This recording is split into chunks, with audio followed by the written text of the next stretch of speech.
Initially just the personal reflections of a teenage girl in Amsterdam, the Diary of Anne Frank has become a vital artifact to understanding Jewish life under Nazi occupation.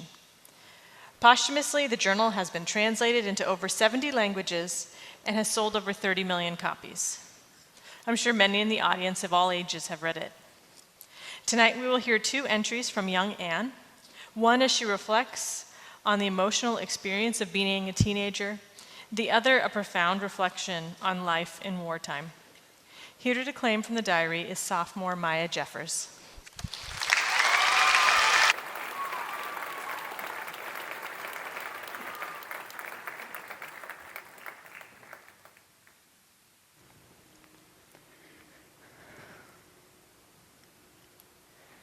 Dear Kitty, I am boiling with rage, and yet I mustn't show it.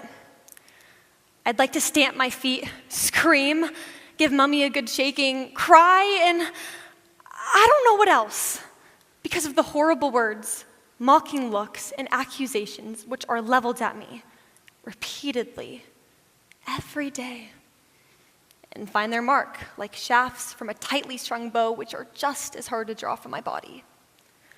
I'd like to shout to Margot, Van Dan, Dussel, and Daddy too, leave me in peace. Let me sleep one night at least without my pillow being wet with tears, my eyes burning, my head throbbing. Let me get away from it all, preferably away from the world. But I can't do that. They mustn't know my despair. I can't let them see the wounds which they have caused. I couldn't bear their sympathy and their kind-hearted jokes. It would only make me want to scream all the more. If I talk, everyone thinks I'm showing off. When I'm silent, they think I'm ridiculous. Rude if I answer, sly if I get a good idea, lazy if I'm tired, selfish if I eat a mouthful more than I should, stupid, cowardly, crafty. The whole day long, I hear nothing else but that I am an insufferable baby. And although I laugh about it and pretend not to take any notice, I do mind. I would like to ask God to give me a different nature so that I didn't put everyone's backs up. But that can't be done. I've got the nature that has been given to me, and I'm sure it can't be bad. I do my very best to please everybody, far more than they'd ever guess. I try to laugh it all off because I don't want to let them see my trouble. More than once, after a full string of undeserved rebukes, I have flared up at Mummy. I don't care what you say anyhow. Leave me alone. I'm a hopeless case anyways. Naturally, I was then told I was rude and was virtually ignored for 2 days. Then, all at once, it was quite forgotten, and I was treated like everyone else again. It is impossible for me to be all sugar one day and spit venom the next. I'd rather choose the golden mean, which is not so golden. Keep my thoughts to myself and try for once to be just as disdainful to them as they are to me. Oh, if only I could. Yours, Anne. Dear Kitty, everything has upset me again this morning, so I wasn't able to finish a single thing properly. It is terrible outside. Day and night, more of those poor, miserable people are being dragged off with nothing but a rucksack and a little money.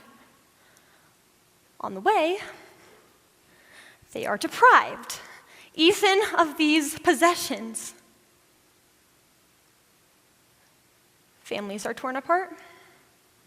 The men, women, and children all being separated. Children coming home from school find that their parents have disappeared. Women return from shopping to find their home shut up and their families gone. The Dutch people are anxious too. Their sons are being sent to Germany. everyone is afraid. And every night, hundreds of planes fly over Holland and go to German towns where the earth is plowed up by their bombs. And every hour, hundreds and thousands of people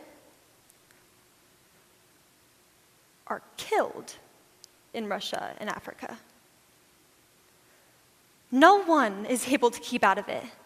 The whole globe is waging war, and although it is going better for the Allies, the end is not yet in sight.